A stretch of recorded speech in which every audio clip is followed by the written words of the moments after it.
صباح الخير من بريسبن. في حد صاحي ولا كل الناس نامت؟ صباح الخير.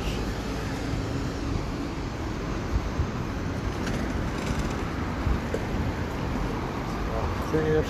مفيش حد لسه موجود. طيب نتكلم بدل لسه الناس نايمة. نتكلم في الموضوع على طول. هو ايه اكتر سؤال الناس بتبتدي تسأله ليا على موضوع الهجرة الاسترالية؟ انا بشوف ان اكتر سؤال الناس بتبتدي تبعت عليه ان هو عايز يكسر فيزة السياحة.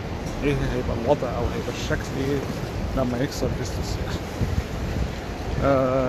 هي لما يعني انت لو انت قلقان انك انت لما تكسر فيزة السياحة انت الحكومة هتوقفك في الشارع وهتسألك فين الفيزا بتاعتك، فين الإقامة بتاعتك. ما بيحصلش في المدن الكبيرة الكلام من دوت.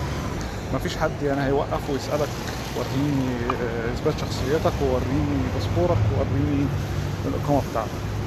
زمان كانت حاولوا يعملوا كده في سيدني وملبورن، بس طبعا الموضوع بقى فيه عنصرية شوية. إن هو مش هيوقف الناس اللي هم البيض يبتدي يسألهم وريني الإقامة بتاعتك.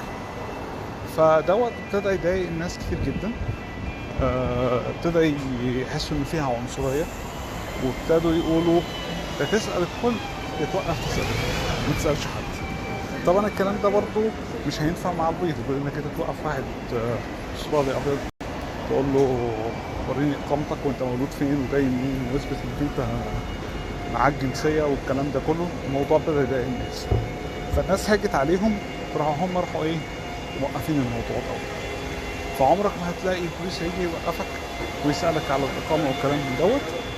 بس بيحصل في أماكن تانية في يعني يعتبر في الأقاليم وكلام من دوت، عشان خاطر الأعداد قليلة يبتدوا يبصوا على الناس اللي هم المزارعين اللي بيبقى فيهم ناس كتير بتشتغل من فيزا عمل، فممكن يحصل فيها في الأماكن دي، بس مش كتير برضه. بتحصل بعض الحالات دي.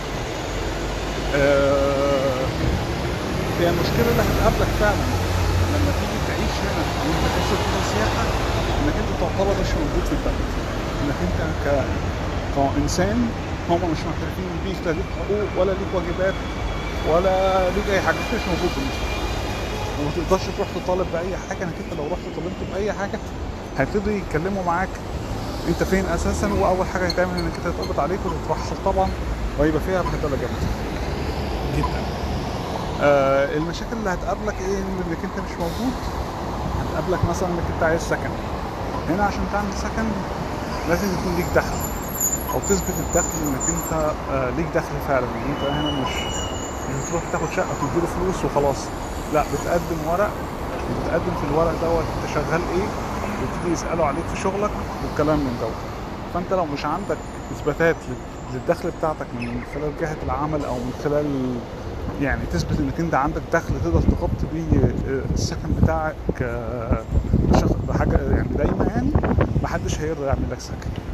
هتيجي موضوع الشغل، فالناس هتقول لك طيب انت عشان تسكن دلوقتي عندي لازم تكون بتشتغل. هتروح لبتاع الشغل يقول لك تعالى طب شغلني، هيقول لك طب انت من غير فيزا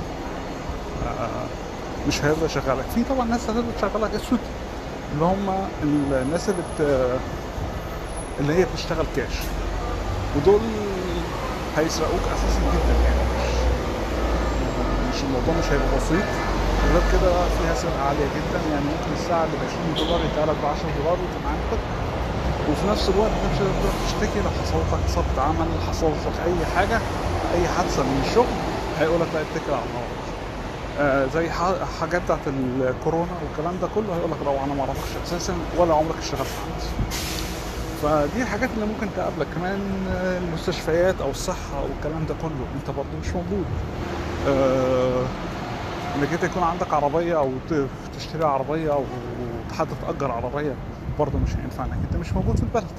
هي دي ممكن الحاجات اللي تقابلك يعني تبقى حياه صعبه بالنسبه لك، مش حياه سهله. يعني لو انت بتفكر تيجي هيبقى الموضوع مش سهل. فاللي عنده فرصة ان هو يقدر يخلي فيزا السياحة فيزا دراسة او اي حاجة تاني، ده هيكون افضل ليه من ان هو يبتدي يكسر فيزا ويعيش من غيرها.